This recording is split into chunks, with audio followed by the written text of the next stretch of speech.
భారతదేశం 1947వ సంవత్సరంలో మతపరంగా విడిపోయింది కానీ కులపరంగా విడిపోలేదని చరిత్ర తెలియని మంద కృష్ణమాదిగ వంటి వారు చరిత్రను వక్రీకరిస్తున్నారని ఆంధ్రప్రదేశ్ అర్చక సమాఖ్య కార్యనిర్వాహక కార్యదర్శి టి అనంతాచార్యులు అన్నారు.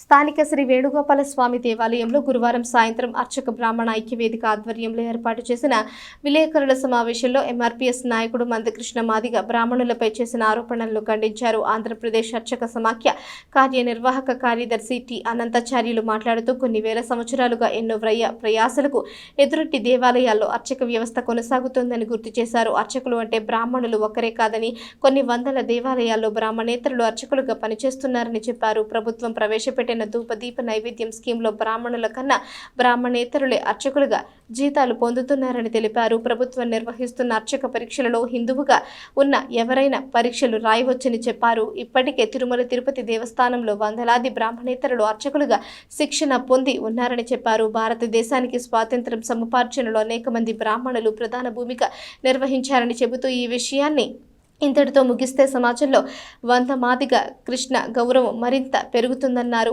గుంటూరు జిల్లా అర్చక సమాఖ్య కార్యనిర్వాహక కార్యదర్శి తమిరస రఘు మాట్లాడుతూ తెనాలి పట్టణంలో అనేక దేవాలయాల్లో బ్రాహ్మణేతరులు అర్చకులుగా ఉన్నారని, ప్రముఖంగా గంగనమ్మ గుడి, వినాయకుడి దేవాలయం, పోతురాజు స్వామి దేవాలయం, బ్రహ్మంగారి దేవాలయంలో బ్రాహ్మణేతరులు అర్చకులుగా ఉన్నారని తెలిపారు. రాష్ట్రంలో గోదావరి జిల్లాలో ఉప్పులూరు గ్రామంలో ప్రముఖమైన వెంకటేశ్వర స్వామి దేవస్థానంలో ఎస్సీలు 11 తరాలుగా అర్చకులుగా పనిచేస్తున్నారని, శ్రీశైలం, పెంచలకోన వంటి దేవాలయాల్లో బ్రాహ్మణేతరులు అర్చకులను గుర్తు చేశారు. క్రిస్టియానిటీ మోజులో మందమాదిగ కృష్ణ లాంటి వాళ్లు హిందూ సమాజాన్ని చీల్చాలని ఇటువంటి ప్రెస్ మీట్లు ఏర్పాటు చేస్తున్నారని, హిందువులందరూ సంఘటితమై ఈ చర్యను తిప్పికొట్టాలని సూచించారు. చరిత్రలో గ్రంథస్థమైంది.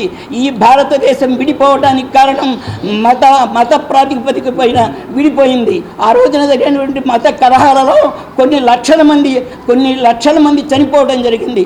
అది ఒక దుఃఖకరమైనటువంటి సంఘటన. దానికి ఈ యొక్క బ్రాహ్మణ కులానికి ఎటువంటి సంబంధము లేదు. ఆ రోజున జరిగినటువంటి స్వాతంత్ర పోరాటంలో అటు హిమాలయాలు మొదలుకొని ఇటు కన్యాకుమారి వరకు కనుక సమస్త భారతదేశంలో ఉన్నటువంటి సమస్త జాతుల వాళ్ళు, సమస్త మతాల వాళ్ళు, సమస్త కులాల వాళ్ళు పాల్గొనడం జరిగింది. అంతే తప్పించి ఈ క్యాస్టా, ఆ క్యాస్టా, ఈ వర్గమా, ఆ వర్గమా, ఈ ప్రాంతమా, ఆ ప్రాంతమా అన్న భేదం లేకుండా అందరూ పాల్గొనడం జరిగింది.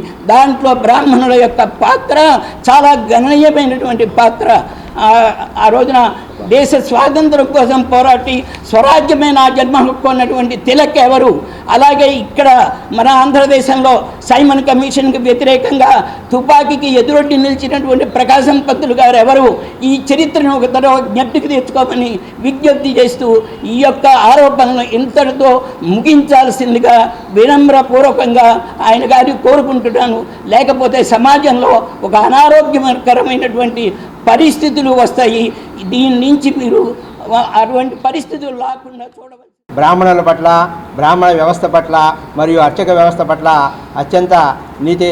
అత్యంత అవహేళనగా మరియు ఈ సమాజం ఇట్లా కులాలు, మతాలు, వర్గాలుగా చెల్లడానికి బ్రాహ్మణ వర్గమే కారణమని ఆరోపణలు చాలా అసమంజనీయ ఆరోపణలు.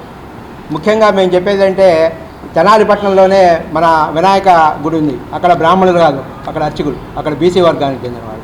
అట్లాగే ఇక్కడ మనకు దాదాపు 100 సంవత్సరాల పైగా ఉన్న పోతురాజు స్వామి గుడి ఉంది. పోతురాజు స్వామి గుడిలో దేవాలయంలో బీసీలు. అట్లాగే మన తెనాలి గ్రామ దేవత అయిన గంగానమ్మ దేవాలయం ఉంది, అక్కడ కూడా బీసీలు అర్చకులు. అట్లాగే అనేక శివాలయాల్లో కూడా బీసీలు అర్చకులుగా పనిచేస్తున్నారు. సో అట్లా గ్రామ దేవత సందోలు గ్రామ దేవత ఉంది, బగడాంబాముఖి చాలా ప్రముఖమైన దేవాలయం. అక్కడ కూడా బ్రాహ్మణేతరులే అర్చకులుగా పనిచేస్తున్నారు. మేము భారతీయ హిందూ పరిషత్ తరఫున మీరు కులాలను రెచ్చగొట్టేలాగా దయచేసి మాట్లాడొద్దు. ఇవాళ రోజున అన్ని క్యాస్ట్ వాళ్ళు ఇక్కడ అన్నదమ్ముల్లో కలిసి ఉన్నాం కాబట్టి మీకెప్పుడో గుర్తుకొచ్చినప్పుడు కులాలు రంగు వేసుకుని వచ్చి మీరు మాట్లాడొద్దు దయచేసి. ఇవాళ రోజున అన్ని చోట్ల కూడా కులాలు కానీ ఇవాళ ఏం లేదు, మీరు మాట్లాడుతుంది తప్పితే ఇవాళ రోజున ఎక్కడ కూడా కులాల గురించి కానీ ఏ ప్రస్తావన లేదు.